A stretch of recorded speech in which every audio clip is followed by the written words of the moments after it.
Saudara, konten kreator Bima Yudo Saputro dipolisikan usai mengkritik jalan rusak di Lampung. Benarkah kasus ini jadi pertanda pemerintah masih anti kritik? Kita akan berbincang dengan tenaga ahli utama kantor staf Presiden, Johannes Joko. Mas Johannes, selamat malam. Selamat malam, Mbak Livi. Kita juga akan sapa Direktur Eksekutif Amnesty International Indonesia, Usman Hamid. Mas Usman, selamat malam. Selamat malam, Mbak Livi. Saya ke Mas Usman dulu. Ini menghina atau mengkritik, Mas Usman? Jelas sekali secara esensial apa yang disampaikan Bima adalah kritik, yaitu tentang rusaknya jalan di Lampung. Rusaknya jalan itu bukan hanya menjadi penghambat bagi mobilitas masyarakat, tapi juga bisa menimbulkan kecelakaan, bisa membahayakan nyawa dari warga masyarakat yang berlalu atau yang melalui jalan-jalan itu.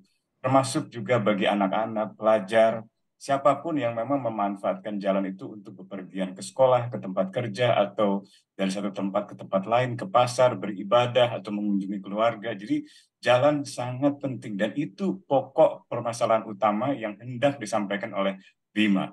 Jadi kalau ada tuduhan bahwa ia telah menyampaikan kebencian, itu sama sekali tidak berdasar. Dia tidak sedang menyampaikan kebencian yang didasarkan pada misalnya suku, agama, etnisitas, atau ras, atau apapun gitu. Dia hanya mempersoalkan jalan yang rusak gitu. Nah, ini yang saya kira harus diperhatikan oleh pemerintah setempat dan juga oleh jajaran Polda. Saya minta Pak Helmi Santika sebagai Kapolda untuk tidak memproses perkara ini menjadi perkara pidana. Karena bagaimanapun kritik adalah hak yang sah yang dijamin di dalam konstitusi, di dalam undang-undang, dan harus didengarkan oleh pemangku kepentingan di Lampung. Mas Usman, kalau dalam kasus Bima mengkritik itu dengan kalimat yang agak lebih keras, jadi saya bisa katakan mengkritik dan menghina itu garisnya sangat tipis sekali untuk membedakan, apalagi dengan narasi-narasi yang agak lebih keras.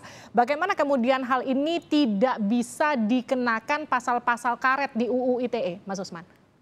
Ya, persoalan utama yang disampaikan oleh Bima bukan siapa yang harus dibenci, melainkan jalan yang harus diperbaiki.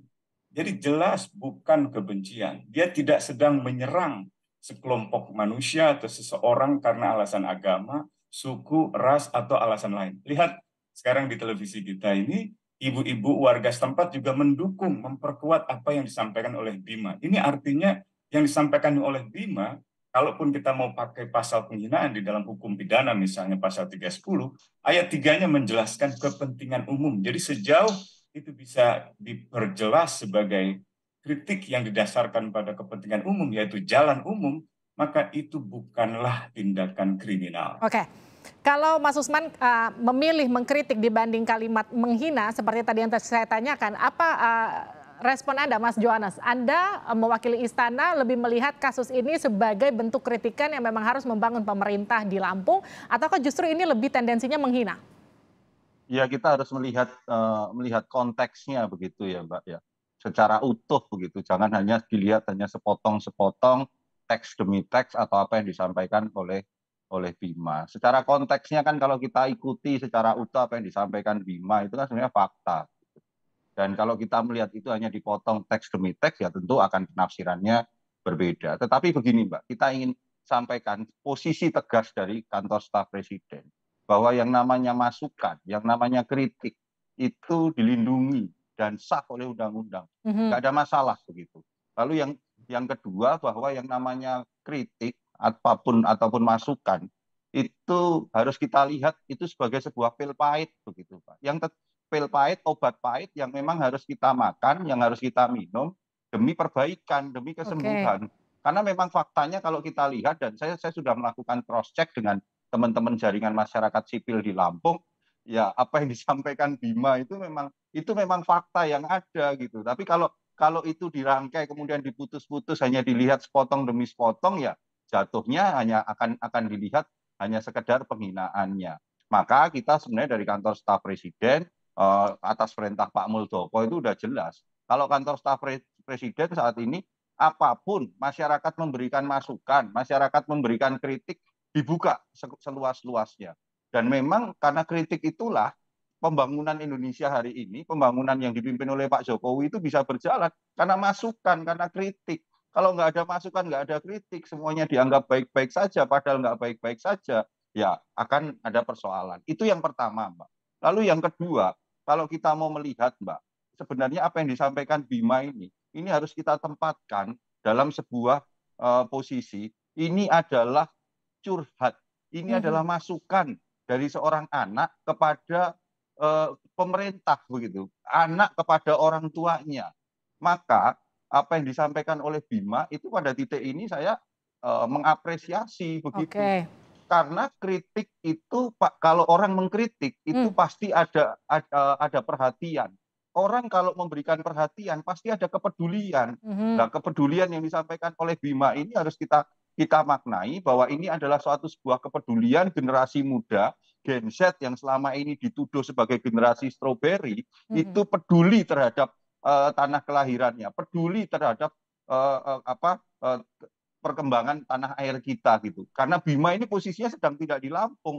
Dia posisi ada di luar negeri, dia sedang studi, tapi dia masih mencintai bangsanya dengan caranya begitu, Mbak. Caranya adalah menyampaikan aspirasi melalui media sosial. Kalaupun dalam penyampaiannya pada titik tertentu ekspresinya ya namanya juga anak muda, ekspresinya agak over dikit begitu.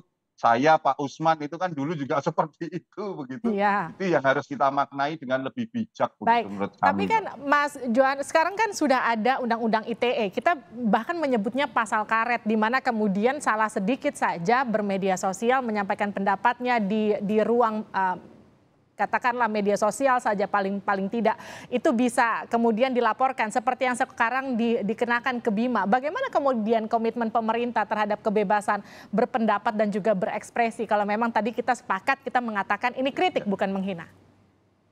Saya mengacu ini, Mbak, apa yang disampaikan oleh Bapak Presiden ketika rapat pimpinan TNI Polri kurang lebih sekitar 2 tahun yang lalu. Bahwa Bapak Presiden itu memberikan arahan terkait undang-undang ITE ini ada 3. Yang pertama adalah pasal-pasal yang bisa menimbulkan multitafsir itu harus diterjemahkan dengan hati-hati terkait undang-undang ITE. Lalu yang kedua diminta untuk membuat pedoman-pedoman mengenai pasal-pasal ITE agar itu lebih jelas dalam implementasinya. Dan yang ketiga adalah Bapak Presiden memerintahkan kepada Kapolri untuk meningkatkan pengawasan dan implementasi sehingga dalam penerapan undang-undang ITE ini bisa diterapkan dengan lebih konsisten, akuntabel dan berkeadilan. Konkretnya Bapak Presiden pada waktu tahun 2021 akhir 2021 Desember itu mengirimkan surpres kepada DPR untuk bisa bersama-sama dengan DPR melakukan revisi dan pembahasan undang-undang ITE khususnya pada pasal-pasal yang penuh multitafsir atau masyarakat umum menganggapnya sebagai pasal karet. Dan puji Tuhan, alhamdulillah, kurang lebih sekitar bulan November 2022 kemarin, surpres Presiden, walaupun butuh waktu 11 bulan, Mbak, itu akhirnya dibacakan di paripurna dan undang-undang pembahasan terkait revisi undang-undang ITE ini sudah masuk dalam prolegnas. Demikian, Mbak.